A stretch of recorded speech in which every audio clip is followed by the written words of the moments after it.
স্বামীর অত্যাচার সহ্য করতে না পেরে মিনতি একদিন তাকে প্রাণেই মেরে ফেলে, আর পরবর্তীতে সে তার বান্ধবীদের সাথে মিলে স্বামীর লাশটা গুম করে ফেলে।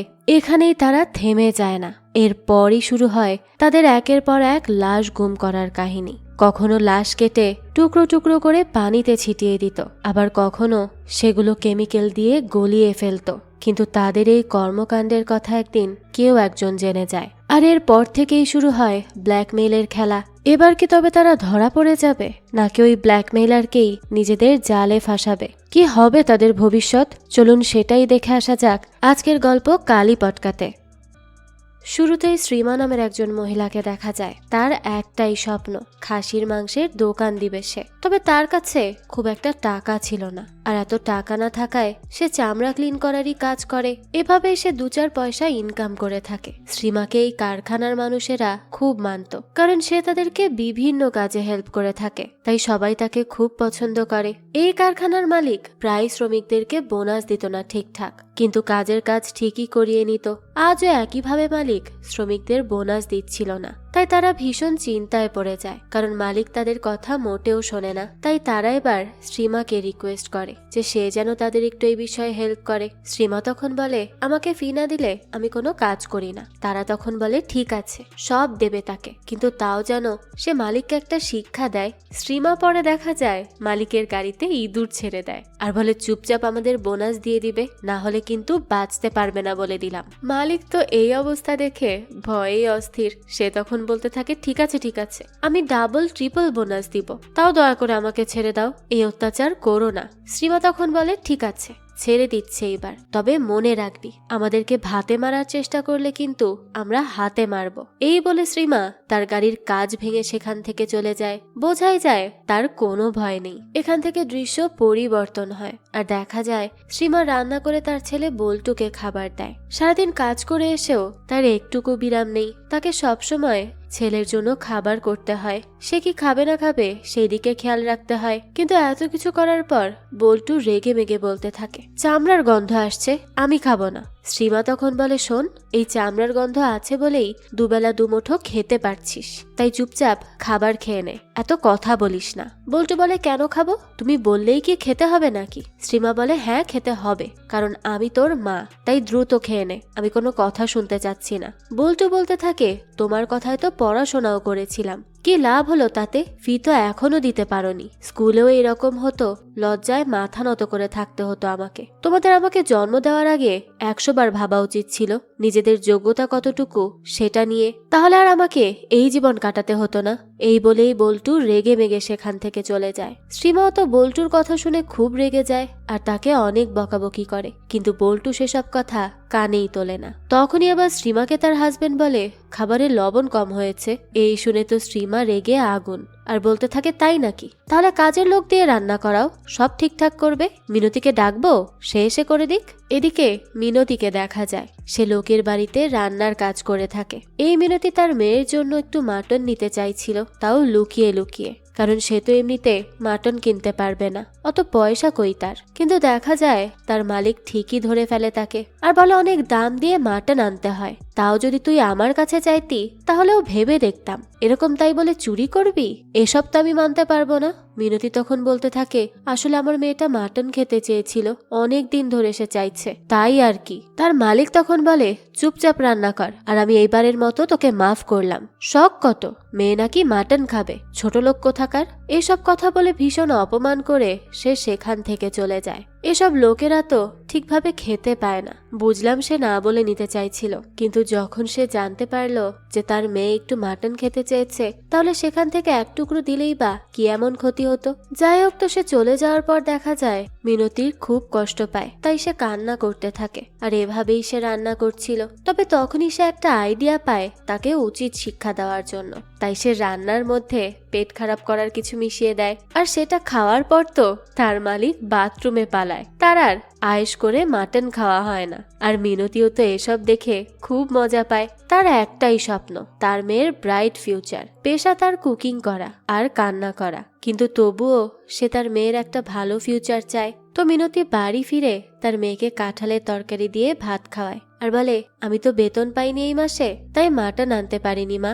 আগামী মাসে পেলে অবশ্যই মাটন আনবো। তার মেয়ে তখন তার জমানো টাকার ব্যাংক নিয়ে আসে আর বলে, মা তাহলে তুমি আমার টাকা ব্যবহার করে নাও, আমাকে পরে দিয়ে দিও। বুঝুন, এক টুকরো মাটন খাওয়ার জন্য কত কিছু করতে হচ্ছে তাদেরকে, অথচ কত মানুষ কত কত করে খেতে পায়। কিন্তু এসব মানুষকে যদি একটু দেয় তাহলেই কিন্তু তাদের হয়ে যায়, কিন্তু সেসবও অনেকে দিতে চায় না। সবাই যদি সবাইকে হেল্প করতো তাহলে তো এই দুনিয়াটাই বদলে যেত। যাক, তো তার মেয়ের এসব কথা শুনে মিনতি বলে, এটা তো তোমার ইংরেজি স্কুলে যাওয়ার টাকা মা, এই টাকা নিলে কিভাবে হবে? এই টাকা না দিলে তো ভর্তি হওয়া যাবে না। তার মেয়ে বলে, হব ভর্তি, কিন্তু এখন তো তোমার টাকার দরকার, আর তোমার বেতন পেলে আমি শুধু মাটন না বরং মাটন বিরিয়ানি খাবো। তখন মিনতির হাজবেন্ড চলে আসে আর মিনতিকে আজে বাজে গালিগালাজ করে অনেক মারধর করে আর তাকে ভাত দিতে বলে। বোঝাই যায় এটা তার নিত্যদিনের ব্যবহার। মিনতিও তখন চুপচাপ ভাত নিয়ে আসে। সে ভীষণ কান্না করছিল। তার হাজবেন্ড তখন মোবাইলে রিঙ্কু নামের একটা মেয়ের ভিডিও দেখছিল। দেখা যায় এই রিঙ্কু লাইভে এসে তার বডি শো করে ভিডিও করে আর এভাবেই সে টাকা ইনকাম করে থাকে। এই রিঙ্কুর কাছে একজন টাকা পেত, তাই তাকে আজ সে এসে বেশ হুমকি ধামকি দিয়ে যায়, কিন্তু রিঙ্কু প্রাণে বাঁচতে 7 দিন সময় চায় টাকা ফিরিয়ে দেওয়ার। এদিকে রানী নামের আর একটা মেয়েকে দেখা যায় যে 2টা ছেলেকে ভীষণ মারধর করে তার গায়ে হাত তোলার জন্য। এই রানীর একটাই স্বপ্ন, যে করেই হোক সে বড় লোক হবে। তার একটা ছেলেও আছে যাকে সে খুব কষ্ট করেও ইংরেজি স্কুলে পড়াশোনা করাচ্ছে, এই আশায় যে একদিন সে অনেক ধনী হবে। তো এই শ্রীমা, মিনতি, রিঙ্কু আর রানী এই 4 জনই বান্ধবী। তারা একে অপরের সাথে সবকিছু শেয়ার করে। দেখা যায় আজ তারা 4 জন দেখা করে নিজেদের ব্যাপারে টুকটাক কথা বলতে। বোঝা যায় তারা প্রায়ই দেখা করে একে অপরের কষ্ট শেয়ার করে। সেখানেই তো তখন মিনতির কান্না শুরু হয়ে যায়।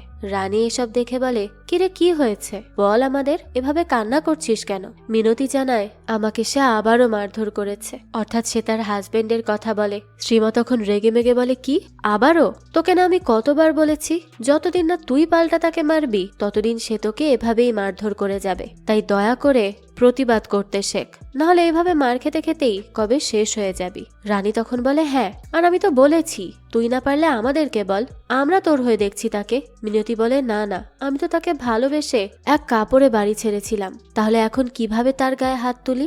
রানী এই কথা শুনে বলে, কি হয়েছে তাতে? তুই একটা ইউজলেস খারাপ লোককে ভালোবেসে জীবন নষ্ট করেছিস আর এখনো একই কাজ করে যাচ্ছিস। সে তোর গায়ে হাত তুলবে আর তুই চুপচাপ দেখবি? তুই কেন প্রতিবাদ করতে পারবি না? দেখ মিনতি, পরের বার যদি আবারও তোর স্বামী দুলাল তোকে মারতে আসে তাহলে হাতের সামনে ছুরি কাঁচি যা পাবি তা দিয়েই তাকে মারবি, বলে দিলাম। পরেরটা পরে দেখা যাবে। দেখা যায় সেদিন রাত হলেই দুলাল জুয়া খেলতে বসে আর সব টাকা হেরে যায়। সে ওখানের বড় গুন্ডা রানাকে অনেক আজে বাজে কথাও বলে তাকে খেলতে না দেওয়ার জন্য।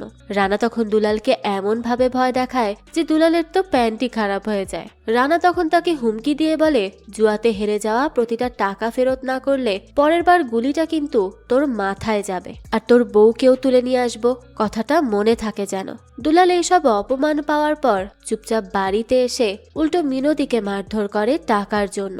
সে খুঁজে খুঁজে মিনতির কষ্ট উপার্জিত টাকা বের করে আনে আর পরে তার মেয়ের ব্যাংক ভেঙেও টাকা নেয়। তার মেয়ে বারবার বলছিল এগুলো তার পড়াশোনার টাকা, কিন্তু সে তো কোনো কথাই শোনে না, সে উল্টো তাকে মারতে থাকে। মিনতি তখন নিজে মার খেয়ে কিছু না করলেও মেয়ের গায়ে হাত তোলায় সে আর চুপ থাকে না। তাকে দুলাল যখন রানার কাছে বিক্রি করতে নিয়ে যাচ্ছিল তখনই মিনতি হাতে বটি তুলে নেয় আর দুলালকে সাথে সাথে মেরে ফেলে। যদিও মিনতি ভাবেনি যে দুলাল প্রাণে মরে যাবে, কিন্তু এবার তো সে সত্যি সত্যি মারা যায়। আর খুন করার পর মিনতি একেবারে বোকা বনে যায়। সে সাথে সাথে কল করে আনে শ্রীমাকে। শ্রীমা তখন মিনতিকে শান্ত করে বলে, তার মরার টাইম ছিল তাই সে মরে গেছে, তাই এসবের জন্য তুই নিজেকে দোষী মনে করিস না তো, এখন তোর মেয়ের কথা ভাব। মিনতি তখন বলে, আমি কি করব, আমার তো কেউ নেই। শ্রীমা বলে, আরে কে বলেছে কেউ নেই, আমরা আছি না, আমাদের ভাবতে হবে এখন কি করব আমরা। মিনতি তখন বলে, পুলিশকে সত্যি বলে দিব যে আমি ভুল করে মেরে ফেলেছি। শ্রীমা বলে, শোন, এটা চুরি না বরং খুন, ফাঁসি না হলেও জেল হবে অনেক লম্বা, ততদিনে তোর মেয়েটার কি হবে ভেবে দেখেছিস? মিনতি এই কথা শুনে বলে, তাহলে আমি কি করব দিদি, দয়া করে কিছু তো করো, আমার কাছে তার ইন্স্যুরেন্সের অনেক টাকা আসবে, আমি তোমাকে অর্ধেক দিয়ে দিব, তোমার ছেলের কলেজ ফি দিতে পারবে সেটা দিয়ে, আর আরো টাকা থাকবে হাতে, দয়া করে দিদি কিছু একটা ব্যবস্থা করো। শ্রীমার টাকা পাওয়ার কথা শোনার পর আরো জোরালো ভাবে চিন্তা করে যে কিভাবে এই বডিটার একটা ব্যবস্থা করা যায়। অনেক ভাবার পর সে একটা আইডিয়া বের করে ফেলে, ডেকে আনে রানীকে আর বলে দুলালের লাশটা যেন শ্রীমার বাড়ি পর্যন্ত পৌঁছে দেওয়া হয়। রানী বলে আমি পারবো না, এই পাপ বাপকেও ছাড়বে না, আমি এইসবে নেই। শ্রীমা তখন রেগে বলে আচ্ছা পাপ বাপকেও ছাড়বে না, তাহলে তুই রাতের আড়ালে লুকিয়ে ছেলেদের সাথে কি করিস, কিসের বিনিময়ে টাকা ইনকাম করিস, আমরা কিন্তু সব জানি, বলবো নাকি তোর ছোট্ট ছেলেকে আর তোর পরিবারকে। রানী তখন ভালো করেই বুঝতে পারে তার সিক্রেট এরা সবাই জানে, যে সে দিনের বেলায় টোটো চালায় আর রাতের বেলায় ছেলেদের সাথে অশ্লীলতা করে টাকা ইনকাম করে। তবে রাতের কাজের ব্যাপারে তো কেউ জানতো না। শ্রীমা কোনো একভাবে এটা জানতে পারে আর এখন সেটা ইউজ করে তাকে ব্ল্যাকমেইল করে তার কথা শোনার জন্য।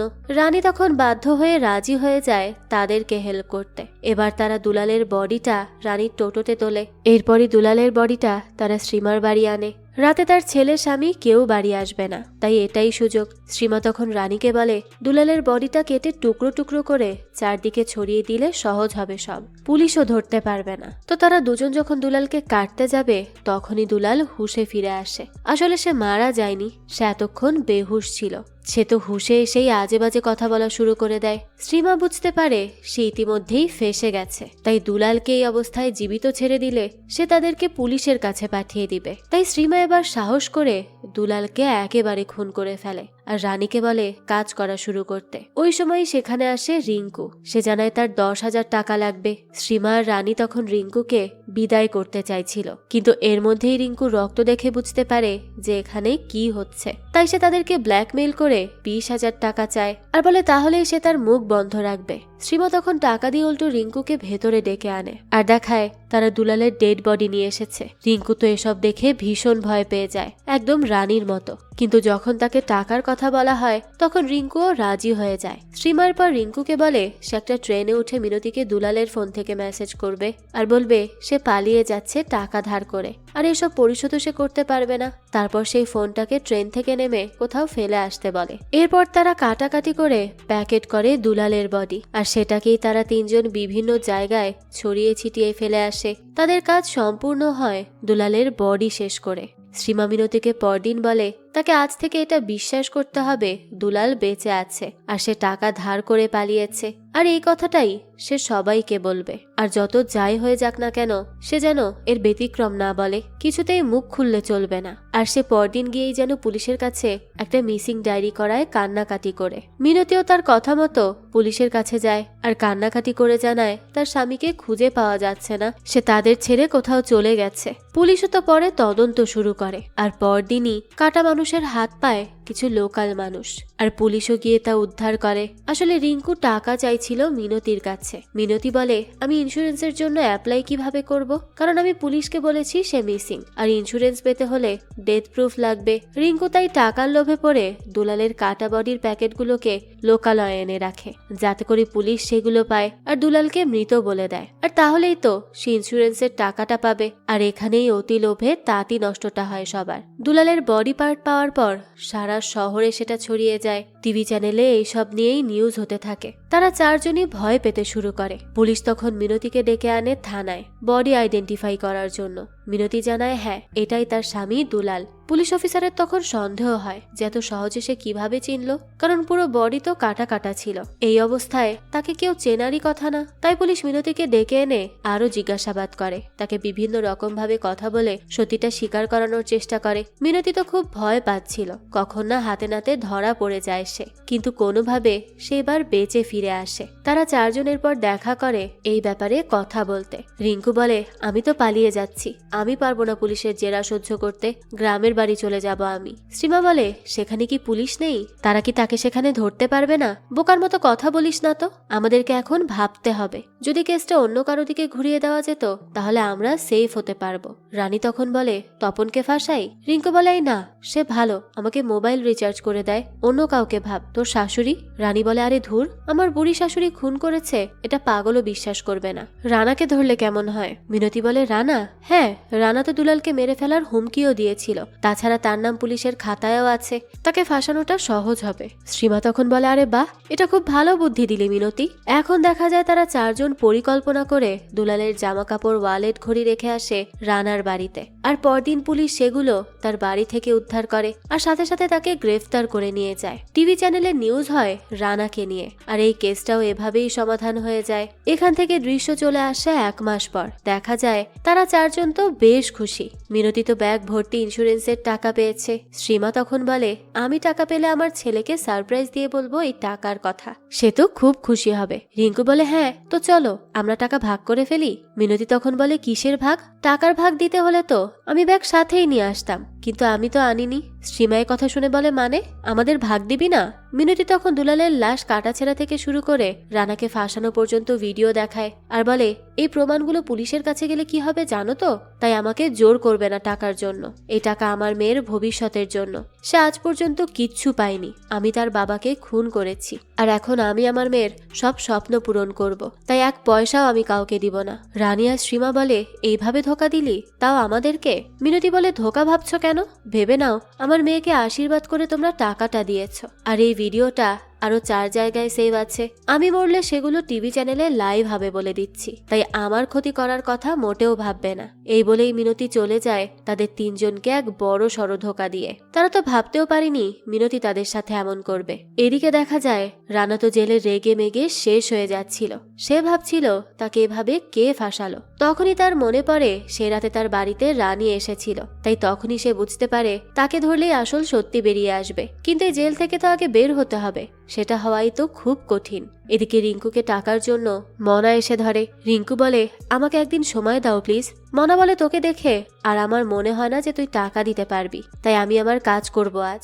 রিঙ্কু কোনো উপায় না পেয়ে বলে, আমি একজনকে জানি, তার কাছে অনেক টাকা আছে। সে তার স্বামীকে খুন করে নাটক করেছে মার্ডার হয়েছে, আর তারপর তার সব ইন্স্যুরেন্সের টাকা মেরে দিয়েছে। মনা এসব শুনে বলে, মানে আমাকে সবটা খুলে বল। এবার রিঙ্কু তাদের করা সব কাহিনী বলে দেয় ভয়ে। মনা তখন তাদের 4 জনকে ডেকে বলে, আমি তোমাদের কাহিনী শুনেছি, এখন আমি চাই আমার হয়ে তোমরা এই বডি গায়েব করার কাজ করো। শ্রীমা বলে, আমরা করব না। মনা তখন বলে, প্রতি বডি 2 লাখ করে। এই কথা শুনে শ্রীমা তাদের 3 জনকে বলে, প্রতি বডি কেটে গায়েব করলে 2 লাখ। এত টাকা ইনকাম করতে থাকলে রানী রিঙ্কু তোদের সব সমস্যার সমাধান হয়ে যাবে, সাথে আমারও, তাই একটু চিন্তা করে দেখ।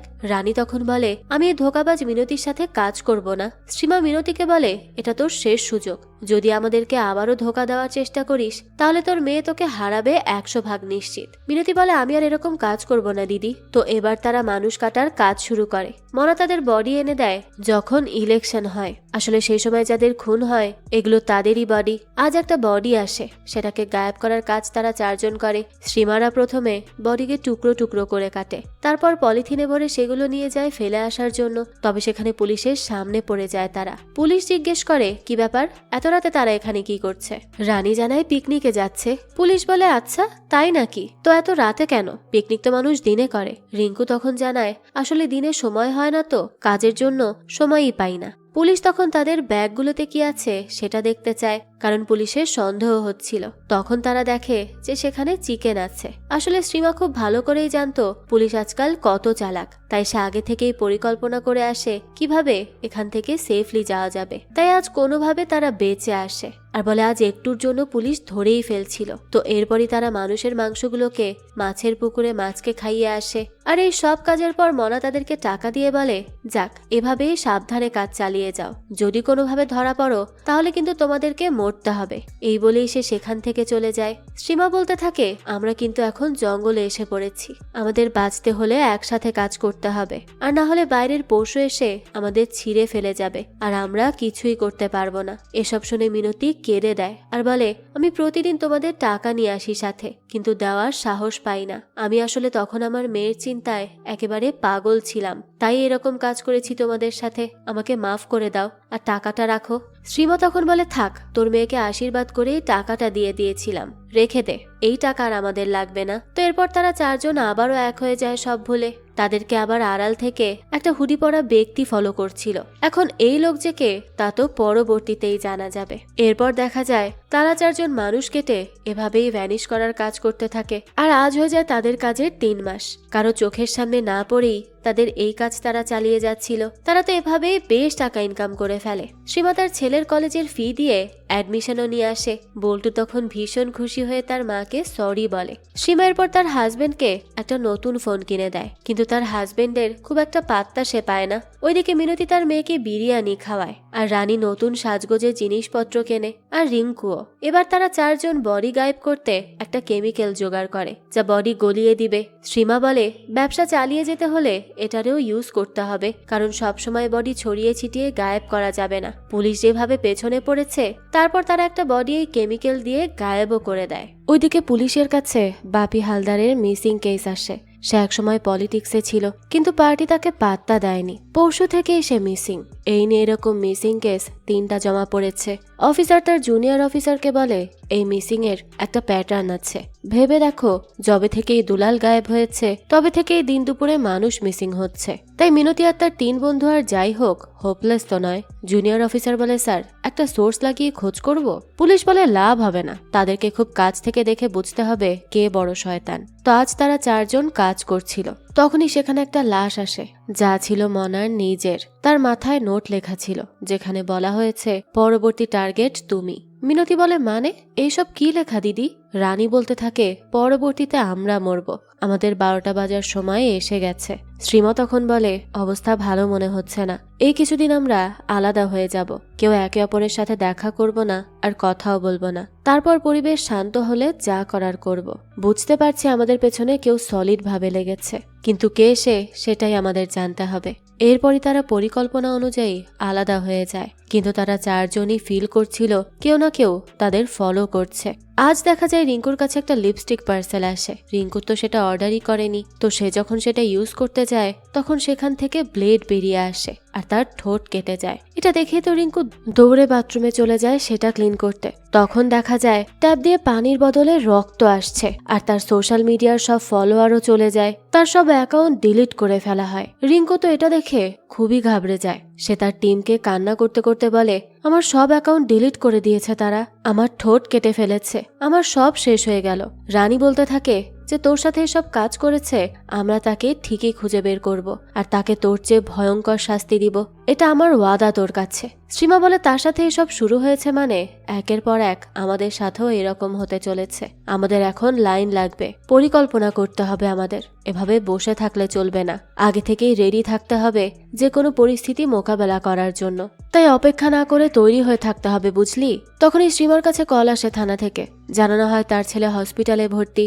সে সেখানে গেলে তার ছেলে জানায় সে কিচ্ছু করেনি, তাকে ফাঁসানো হচ্ছে। পুলিশ বলে সে আত্মহনন করতে চাচ্ছিল। ক্লাসে যে পরিমাণ মাদক পাওয়া গেছে তাতে তার উপর কেস পড়বে বড় বড়। কপাল ভালো যে বেঁচে গেছে, কলেজ থেকে রেস্ট্রিক্ট করে দিয়েছে তারা। ছেলে সুস্থ হলে একবার থানায় আসবেন, স্টেটমেন্ট লাগবে। শ্রীমা তখন বসে বসে কাঁদতে থাকে। তখন তাকে বাকি 3 জন সান্ত্বনা দেওয়ার চেষ্টা করে আর বলে তার ছেলের কিচ্ছু হবে না, সে ঠিক হয়ে যাবে। তখনই রিঙ্কুর কাছে মেসেজ আসে, যেখানে বলা হয় তোদের কাহিনী আমি সব জানি, যদি আজ বিকেলের মধ্যে 25 লাখ টাকা না নিয়ে আসিস তাহলে তোদের বাচ্চাদের কেটে টুকরো টুকরো করে ফেলবো আর সেগুলো কুকুরকে খাইয়ে দিব।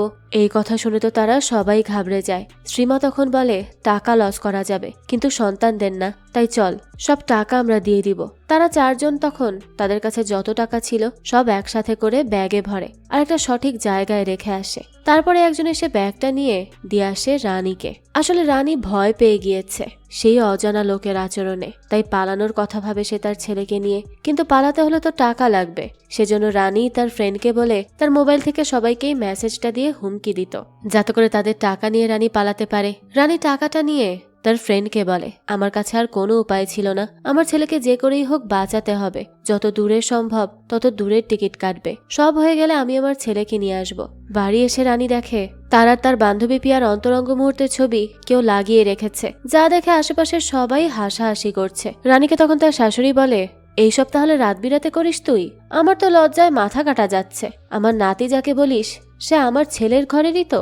রানী এত প্রেসার সহ্য করতে না পেরে খুব কান্না করছিল। তখন তার শাশুড়ি বলে আরে কাঁদবি না, আমি রেগে বলেছি এসব, সে আমারই নাতি, আমি জানি আমারই নাতি সে। রানী তখন দ্রুত ব্যাগ গোছানো শুরু করে দেয় আর পিয়াকে কল করে, কিন্তু পিয়া তো কলই রিসিভ করছিল না। রিংয়ের আওয়াজ পেয়ে তখন সে বাইরে আসে আর দেখে পিয়াকে কেউ গলা কেটে খুন করে গেছে। রানীর তো এটা দেখে মাথা খারাপ হয়ে যায় যে এটা কে করলো। তখনই সেখানে আসে রানা মশাল হাতে। আসলে রানাই এই প্রতিশোধগুলো নিচ্ছে, তাকে মিথ্যা খুনের দায়ে তারা 4 জন যে ফাঁসিয়েছিল সেই জন্য। রানাকে দেখে রানী বলে, আমাকে মাফ করে দাও, আমি অনেক টাকা ইনকাম করেছি, আমি সব তোমাকে দিয়ে দিচ্ছি, তাও আমাকে মাফ করো। এই বলে যে টাকাগুলো সে চিটিং করে এনেছিল সেগুলো রানাকে দিয়ে দেয় আর তার ছেলেকে ছেড়ে দিতে বলে। রানা তখন মশালটা রানীর ঘরে ছুঁড়ে মারে, যেখানে রানীর বুড়ো শাশুড়ি ছিল। রানা তখন রানীর ছেলেকে বলে, তুই তোর মাকে অনেক ভালোবাসিস তাই না? রানীর ছেলে বলে হ্যাঁ। রানা তখন বলে, ঠিক আছে তাহলে রেডি থাক তাকে মাটি চাপা দেওয়ার জন্য। এই বলে রানা সেই টাকাগুলো আগুনে ফেলে চলে যায়। আসলে রানাকে যেদিন পুলিশ ধরে নিয়ে যাচ্ছিল এই কেসের দায়ে, সেদিন তার ছেলে তাকে বলেছিল সে তাকে ঘৃণা করে, তার বাবা একজন খারাপ মানুষ আর সে তার মায়ের সাথেই থাকবে। রানা তো তার ছেলেকে পাগলের মতো ভালোবাসতো, তার কাছ থেকে এই কথা সে মোটেও সহ্য করতে পারেনি, তাই সেই প্রতিশোধ নেওয়ার কথা ভাবে। তবে এই সবকিছু টাকার জন্য নয়, বরং নিজের ছেলের কাছে সে ঘৃণার পাত্র হয়েছে বলে। জেলে থাকতে রানাকে তার স্ত্রী এসে বলেছিল, তোমার মতো একজন ক্রিমিনালের কারণে তোমার ছেলেকে স্কুল থেকে বের করে দেওয়া হয়েছে। তোমার ছেলে বলেছে তার সাথে কেউ কথা বলতে চায় না, সবাই তাকে ঘৃণার চোখে দেখে। রানা এসব শুনে বলে, আমি বের হয়ে ওই স্কুল পুড়িয়ে দিব। এটা শুনে তার স্ত্রী বলতে থাকে, অনেক হয়েছে, আর না, এবার দয়া করে থামো, আর যদি ছেলের ভালো চাও তাহলে নিজেকে আর কখনো তার বাবা হওয়ার পরিচয় দিও না।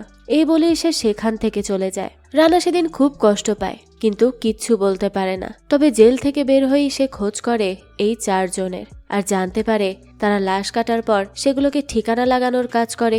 এরপরই রানা তার পরিকল্পনা অনুযায়ী তাদের ফলো করে আর একে একে তাদের লাইফের সমস্যার বেড়া জাল বুনতে থাকে। আর তারা তাতে আটকে ছটফট করা শুরুও করে দেয়, যা দেখে রানা খুব শান্তি পাচ্ছিল। এখন তার টার্গেট হচ্ছে মিনতি। 3 জনকে হালকা করে টিজ করেছে সে, এখন মিনতিকে করার পালা। তারপর 4 জনকেই ভালো করে শিক্ষা দিবে। এর মধ্যেই থানায় রিপোর্ট হয় রানীর ঘর পুরোটা জ্বালিয়ে দেওয়ার জন্য। তারা তো বেশ ভালো করেই বুঝতে পারে এইসব করেছে রানা, কারণ জেল থেকে ছাড়া পেতেই এইসব শুরু হয়েছে। কিন্তু তাদের হাত পা বাঁধা, চাইলেও তারা আর কিছু করতে পারবে না রানাকে, কারণ রানার পেছনে এমএলএ আছে। এদিকে রানী তাদের 3 জনের কাছে সত্যি বলে টাকার বিষয়ে। রানী বলে, আমি আসলে দিদির ছেলেকে হসপিটালে এভাবে দেখে নিজের ছেলেকে নিয়ে ভীষণ ভয় পেয়ে গিয়েছিলাম, তাই আমি এই ভুলটা করে ফেলেছি। রিঙ্কু তো এটা শুনে ভীষণ রেগে যায় আর বলে, চুপ কর, যে পারছে সেই আমাদের ধোকা দিয়ে দিচ্ছে বাচ্চার নাম করে, এখন তো তোদেরকে বিশ্বাস করাটাই দায় হয়ে যাচ্ছে। রানী তখন শ্রীমাকে বলে, দিদি আমি সত্যিই কিছু করিনি। রিঙ্কু বলে, করিসনি কেন? তুই আসলে করতে পারিসনি, সুযোগটা হয়নি তোর, করার আগেই তো তোকে এসে শিক্ষা দিয়ে গেছে রানা, তাই না? না হলে তো আজ এখানে দাঁড়িয়ে তুই কাঁদতি না। এসব বলে সে রানীকে ভীষণ গালিগালাজ করতে থাকে। রানী তখন বলে, দেখো আমাকে গালিগালাজ করবে না। রিঙ্কু বলে, কেন করব না? তুই গালি খাওয়ার মতনই কাজ করেছিস, তো করব না কেন? শ্রীমা তখন বলে, আমরা এমন ভাবে জন্মেছি যে বেঁচে থাকার জন্য আমাদেরকে জঘন্য কাজও করতে হয়েছে, আর আমরা বেশ করেছি। দরকার পড়লে আবারও মারবো আর বারবার মারবো, কারণ আমাদেরকে বাঁচতে হবে। তখনই মিনতিকে ভিডিও পাঠায় রানা আর বলে, তারা তার ছেলেকে তার থেকে দূর করেছে, এখন সে তার মেয়েকে তার থেকে দূর করবে যদি সে তার কথা মতো না চলে। মিনতিকে সারা রাত ফ্রি প্রস্টিটিউশন করতে হবে, নাহলে তার মেয়েকে সে জীবন্ত কেটে ফেলবে। এরকম অনেক কথা বলে রানা কল রাখে। তাদের 4 জনেরই তখন দেয়ালে পিঠ ঠেকে যায়, আর তারাও এখন রানাকে রানার মতো করেই সামলানোর কথা ভাবে। সে তো ছিল অনেক বেশি ডেঞ্জারাস, তাকে এত সহজে হাত করা যাবে না, আর তাকে এত সহজে দমানোও সম্ভব নয়, তাই অন্য কিছু করতে হবে। তো এরপরই তারা চলে যায় রানার ছেলের কাছে আর তাকে সোজা তুলে নিয়ে আসে। এদিকে রানা মিনতির মেয়েকে আটকে রেখেছে। সে মিনতির মেয়েকে চকলেট দিয়ে বলে, চকলেট খাবে? মিনতির মেয়ে বলে, না খাবো না। রানা তখন জিজ্ঞেস করে, কেন, চকলেট পছন্দ না? মিনতির মেয়ে বলে, না তুমি খারাপ, তাই আমি তোমার কাছ থেকে চকলেট খাবো না। রানা তো এই কথা শুনে রেগে যায় আর বলে, আমি খারাপ না, আমি রাক্ষস। রাক্ষসকে তো চেনো তাই না? মেয়েটা তো ভীষণ ভয় পেয়ে যায়, সে কোনো কথাই বলছিল না। তাই রানা বলতে থাকে, কি হলো বলো, রাক্ষস কি জানো না? মিনতির মেয়ে বলে, না জানি না। রানা তখন বলতে থাকে, জানো না, ধীমান কাকাও জানতো না, কিন্তু জেনে গেল। একটা মুদির দোকান ছিল, সেখানে জারে কিছু গোল্ডেন চকলেট ছিল। আমি তখন তোমার বয়সী ছিলাম, বা তোমার থেকে হয়তো বা কিছুটা ছোট হব। তো আমি গিয়ে ধীমান কাকাকে বললাম একটা চকলেট হবে, আমি খাবো। ধীমান কাকা তখন আমাকে বলল টাকা নেই। এই বলে সে আমাকে কুকুরের বাচ্চার মতো তাড়িয়ে দিল। তারপর কি হলো বলো তো? মিনতির মেয়ে তখন ভয়ে ভয়ে বলে কি?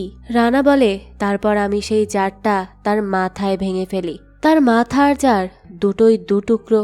জলের জন্য তখন কাতরাতে থাকে সে, আর আমি তখন সব চকলেট নিয়ে পালিয়ে যাই। সে যখন এসব গল্প বলছিল তখনই কল আসে রানার কাছে। কলটা করেছিল তার স্ত্রী। সে ভেবেছে রানা তার ছেলেকে কিডন্যাপ করেছে, তাই সে রানাকে কল করে বলে তুমি আমার ছেলেকে কি করেছ?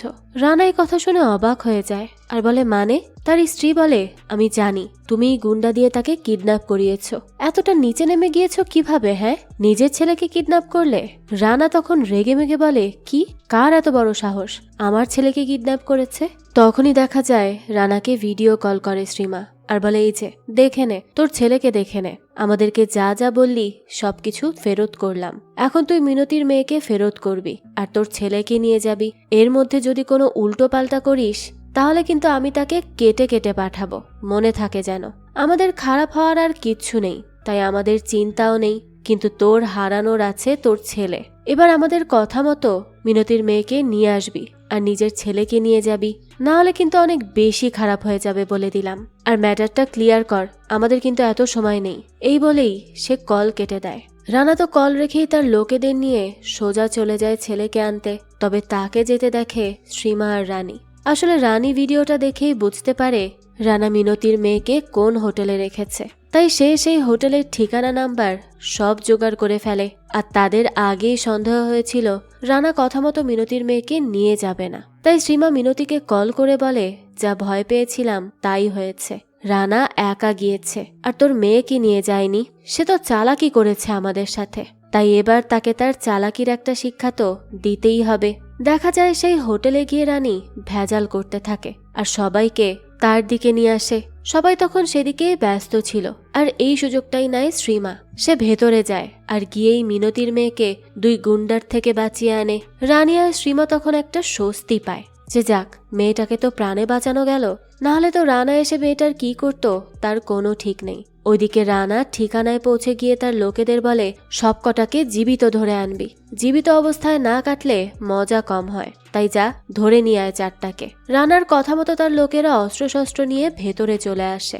দেখা যায় রানার দুই লোক ভেতরে আসলেই প্রথমটাকে মিনতি মুখে লাল মরিচের গুঁড়ো দিয়ে সামলে নেয় আর আরেকটাকে রিঙ্কু সামলে নেয়। এভাবেই তারা দুজন মিলে বেশ কয়েকজনকে মেরে ফেলে। তবে তখন তাদের দুজনকে চারদিক থেকে ঘিরে ধরে রানার লোকেরা। রানা তখন বলে তোরা কি ভাবলি আমি কোনো কারণ ছাড়াই তোদের বাঁচিয়ে রেখেছি? এই বলেই সে তাদেরকে মারতে যায়। তবে তখনই সেখানে শ্রীমা আর রানী চলে আসে। এসেই বলে তুইও তো কোনো কারণ ছাড়াই বেঁচে আছিস শয়তান, কেউ আমাদেরকে ভাতে মারলে আমরা তাদেরকে হাতে মারি। রানী তখন বলে আর তুই আমাদের ইগোতে মারলি, তাই আজ তোকে কেউ বাঁচাতে পারবে না। শ্রীমা বলে একদম, ফুল কাটা পড়বি এবার। রানা এসব শুনে বলতে থাকে তোদের মুখে এত বড় বড় কথা মানায় না। এরপর সে তার লোকেদের বলে এই যা এদেরকে ধরে নিয়ে আয়, একসাথে কাটাকাটি করব। তো এবার দেখা যায় রানী শ্রীমা এরা ভীষণ ফাইট করে। তারা দুজন প্রায় সবাইকেই মারতে পারছিল, কিন্তু একটা সময় শ্রীমাকে পেছন থেকে রানা এসে মাথায় আঘাত করে বসে আর শ্রীমাও তখন দুর্বল হয়ে পড়ে। সেই সাথে রানীও ধরা পড়ে যায় আর একটা গুন্ডার হাতে। এবার তারা চারজনকে একসাথে করে। রানা এরপর তাদের গায়ে পেট্রোল ঢালতে থাকে। তাদেরকে সে আজ একসাথেই পুড়িয়ে মারবে আর নিজের প্রতিশোধ সম্পূর্ণ করবে। রানা বলতে থাকে তোদের জায়গাই হচ্ছে এখানে, তাই তোদের মারার পর লাইফটা ব্যালেন্স হবে। এবার বল আমার ছেলে কোথায়? তারা তো কেউ কিচ্ছু বলছিল না, তাই রানা রেগে মেগে বলে কি হলো বল, আমার ছেলে কোথায়? তারা তাও কিছুই বলে না। তাই রানার তো রাগ বেড়েই যাচ্ছিল।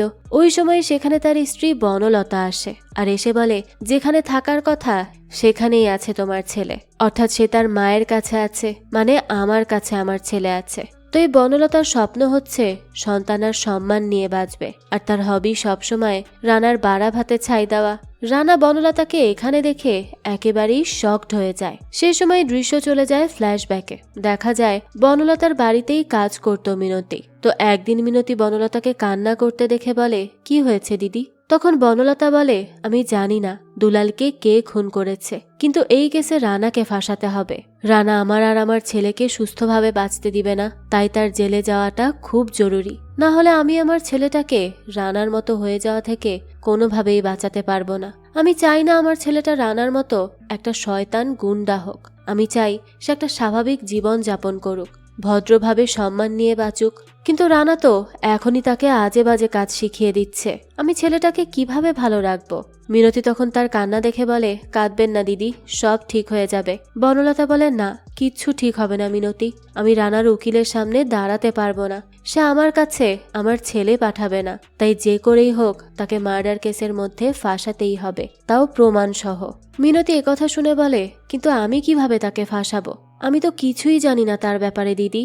বনলতা বলে, আমি তোকে তার ব্যাপারে সব বলবো। আমি যতটা যা জানি সব ইনফরমেশন আমি তোকে দিব। কিন্তু তুই তাকে যে করেই হোক ফাঁসাবি মিনতি। এই কাজটা তুই করে দে। এরপরই মিনতি তার গ্যাংয়ের কাছে রানাকে ফাঁসানোর কথা বলেছিল, শুধুমাত্র বনলতার জন্যই। আর এরপর তো তারা তাকে ফাঁসিয়েও ছিল। এমনকি বনলতার ছেলেকে কিডন্যাপও করা হয়েছে বনলতার ইচ্ছাতেই। বনলতাই তার ছেলেকে বলেছে, এই মাসিরা আমার বন্ধু হয়, তুমি তাদের সাথে যেতে পারো। এভাবেই সবকিছু ঘটেছে। আর এসব শুনে বর্তমানে রানা বলে, মানে কি এসব? তার মানে পুরো কিডন্যাপিং এর ব্যাপারটাই মিথ্যা ছিল? বনলতা বলে, হ্যাঁ, আমি করিয়েছি এসব, আর যা করেছি বেশ করেছি। তোর মতো একটা লোকের সাথে আমার ছেলে থাকলে তোর মতোই সে একটা জানোয়ার তৈরি হতো, যা আমি কখনো চাই না। রানা এসব শুনে বলে, তোর এত সাহস কিভাবে হলো? বনলতা বলে, মা না তো তুমি, তাই জানো না সাহসের ব্যাপারে। মাদের অনেক সাহস থাকে, আর তাছাড়া তুমি তো মানুষই না। এদের কথা বলার সুযোগ বুঝে তারা তাদের হাতের বাঁধন খুলে ফেলে। বনলতা এরপর বলে তাদের চারজনকে ছেড়ে দিতে, কিন্তু রানা তার কথা না শুনে উল্টো তাকেই মারতে শুরু করে। এবার বনলতাকে বাঁচাতে তারা চারজন আবারও ফাইট করতে থাকে, আর এক পর্যায়ে রানাকে প্রাণেই মেরে ফেলে। তবে রানা মারা যাওয়ার আগে বলে যায়, আমার ছেলেকে বলবে তার বাবা তাকে খুঁজতে এখানে এসেছিল। এই বলেই রানা শেষ নিঃশ্বাস ত্যাগ করে। আর এর সাথে সাথে তাদের পথের কাটারও শেষ হয়। এখান থেকে দৃশ্য আসে 1 সপ্তাহ পর। পুলিশ ভাবে রানারও হয়তো দুলালের মতো অবস্থা হয়েছে, তাই এখন সময় হচ্ছে অপেক্ষা করা, যাতে করে সেই চারজন বাধ্য হয় নিজে থেকে ধরা দিতে। অন্যদিকে দেখা যায় তারা 3 জন কষ্ট পাচ্ছিল টাকাগুলো পুড়ে যাওয়ার জন্য। তারা লাইফ রিস্ক নিয়ে টাকা ইনকাম করলো, তাও তাদের কাছে টাকা থাকলো না। তাই এসব নিয়েই তারা অনেক আফসোস করছিল। তখনই সেখানে টাকার ব্যাগ নিয়ে আসে শ্রীমা। শ্রীমা আসলে সেই রাতে নকল ব্যাগ আর নকল টাকা দিয়ে এসেছিল, যা রানা পুড়িয়ে ফেলেছে। আর আসল টাকার ব্যাগ তো শ্রীমার কাছেই আছে। শ্রীমা এখন তাদের এই টাকা দিয়ে বলে, এখানে যা টাকা আছে তা দিয়ে আমাদের বাকি জীবন আরামে কেটে যাবে। এত বছর আমরা অনেক কষ্ট করেছি, আর না, এবার আমাদের হাসি খুশি আর শান্তির জীবন হবে। আমরা একটু ভালোভাবে বাঁচবো। এসব শুনে তারা 3 জনও তো খুব খুশি হয়ে যায়। আর শ্রীমার বুদ্ধিতে তারা অনেক বেশি ইমপ্রেস ছিল। আর এখন থেকে তারা সবাই মিলে একটা ভালো জীবন যাপন করবে। যেই স্বপ্নটা তারা আজীবন দেখে এসেছে, এখন সেই স্বপ্ন তাদের পূরণ হতে চলেছে। আর এরই সাথে আজকের গল্পটাও এখানেই শেষ হয়ে যায়। অভাব এবং পরিস্থিতি একটা মানুষকে কোথায় নিয়ে যেতে পারে সেটাই দেখানো হয়েছে আজকের গল্পে। যাক, এই তো ছিল আজকের গল্প। এই গল্পটা আপনাদের কাছে কেমন লেগেছে সেটা অবশ্যই আমাদেরকে কমেন্ট করে জানাবেন। যদি এতটুকু ভালো লেগে থাকে তাহলে একটি লাইক দিয়ে যাবেন। আর হ্যাঁ, আমাদের এই চ্যানেলে কিন্তু প্রতিনিয়তই নতুন নতুন ভিডিও আপলোড করা হয়। সেই সব ভিডিওর আপডেট পেতে আমাদের চ্যানেলটিকে সাবস্ক্রাইব করে বেল আইকনে অল দিয়ে রাখতে কিন্তু ভুলবেন না। আর একটা কথা, আমাদের সকল ভিডিওর আপডেট পেতে জয়েন করতে পারেন আমাদের হোয়াটসঅ্যাপ চ্যানেলে, লিংক ডেসক্রিপশন বক্সেই দেওয়া আছে। আজকে তাহলে এই পর্যন্তই। আবারও হাজির হব নতুন কোনো ভিডিও নিয়ে। সেই পর্যন্ত সবাই ভালো থাকবেন আর আমাদের চ্যানেলের সাথেই থাকবেন। ধন্যবাদ।